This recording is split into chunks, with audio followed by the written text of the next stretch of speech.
Birodarlar, ko'rib turgan quyonchalar, ona quyon 3-chi bolalashi.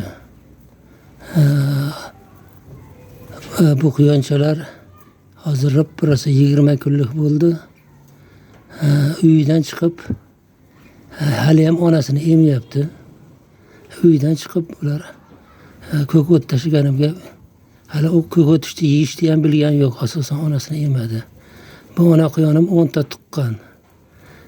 Endi 10 ta tuqqanligi uchun endi boqyapti endi. Hop 4 ta, 3 ta, 7 ta, 8 ta.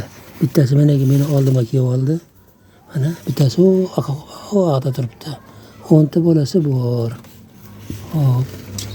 Ishqiboz odamlar bo'lsa, bular hikol zoti. Sotaman 10 ta bolasi bilan birgalikda oilaviy. Telefon qilaverasizlar. Telefon nomerim 91 353 93 93. Bular o't qilib qoldi. Ona quyon yana 20 kun o'tgandan keyin bolalari bemalol ovqat yeydigan bo'lib qoladi. Ona quyonni yana qochiraverasizlar. 40 ham chiqadi. Bugun 2026-yil 13-mart kuni videoga olindi.